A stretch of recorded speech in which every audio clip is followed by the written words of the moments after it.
السلام عليكم ورحمة الله وبركاته وأنا إسلام داودي على كسر دوادا موقع كل عصب يو فيديو كل عصب فضلنا هذا تمر كور جناك تبو قناة سيدو أنا سبسكرايب أسارتا أدنو صبرتا لايك تنا أدنو ديري جلسة أدي أدو ما سنتا ما أنت موضوعين حكو سابسين سيدا تايتركا كسو أركتوا سيدا قف أجأشا لو حيس جليا روحانتي وألكتاهي قف أجأشا إن أد حيس جلسيد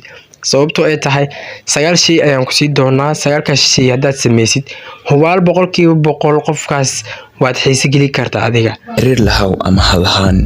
mararka qaar oo iska fiican tahay inuu qof ka fikiro kuna xiiso adiga taas waxay ku dareensiisaa inaad qofka qiimo u leedahay xaqiiqada marka laga hadlo bilowga barashada qofka ama bilowga xiriirka badanaa qofka waa mid kuu sheega inuu aad kugu xiisaayo dibna kuma noqoto dareenkiisa inuu kuu qeexo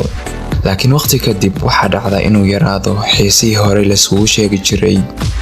ha ahaado jacaylkaaga qofaad isqabtaan ama qofaad saaxiibo tihiinba haddii aad rabto inuu sidii hore oo kale kugu xiiso kaagana fikiro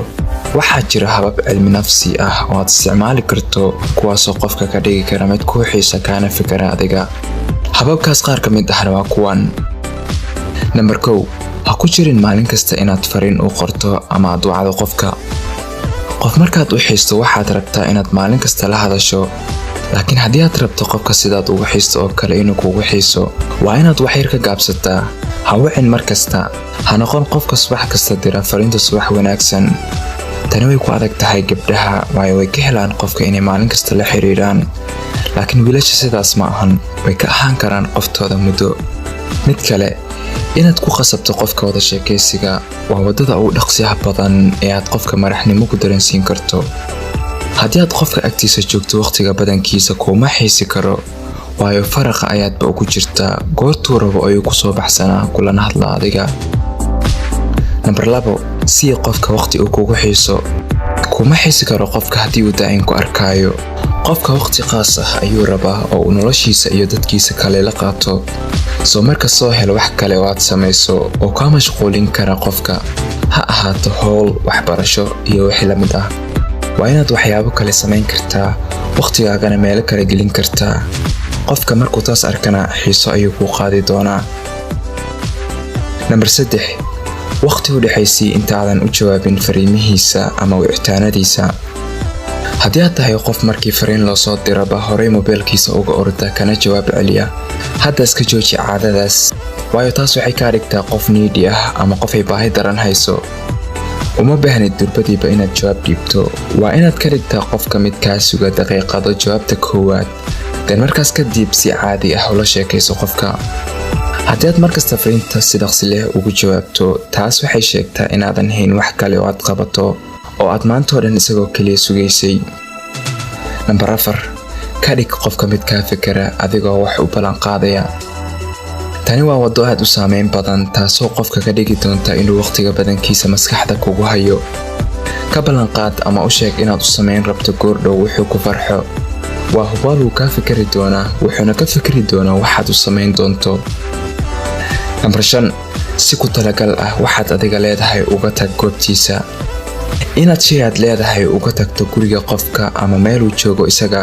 waxay keentaa inuu ku xusuusto markasta uu shaygaas arkaba wuxuuna soo xusuusan doonaa waxyaabihii quruxda badnaa ee aad isla soo samayseen labadiina number 6 perfume ama caraf gooni ah yeelo tan rag ayay faa'iido u leedahay markastoo aad qoftaada aadayso perfume fiican oo ku gooni ah inaad isticmaasho waxay keentaa in lagu xusuusto number 7 tusi inaad xiiso yar u hayso qof kale qofna waa jecel qof uu la tartamo markay timaado jacaylkiisa in yaroo maseer ah inaad qofka galiso waa wax iska wanaagsan mararka qaar number 8 mararka qaar ka tag qofka oo aad kugu baahan markaad dhadhamiso wax macaan waad u sii bahnaanaysaa sidaasoo kale qofka ha wada siin wax kasta hal mar haddii aad qofka isku cusub tihiinna ha u wada sheegin dhammaan sirahaaga iyo akhbaartaada isbuuca koowaad number 9 ha noqon qof markasta la heli karo xitaa haddaad qofka qalbigiisa haysato haddii aadba tahay qof uu markasta heli karo way ku adkaanaysaa inuu kuu xiiso intaad habeen kasta sheekadiisa ku dhafri lahayd habeenada qaar iska maqnaaw ama iska seexo qof markasta la heli karo haddii aad noqoto qiimahaaga lama arki doono waa intaas ayaan ku soo gabaynaa muuqaalkeena. Fadlan haddaad ka heshay muuqaalkan like si xaqiisa si aadweyn waa ma sideen si kasta aad tabinta muuqaalka ku soo gabaynaa muuqaalkan mid la mid inta la kulmi doono waxaan leeyahay sidaas iyo nabadino.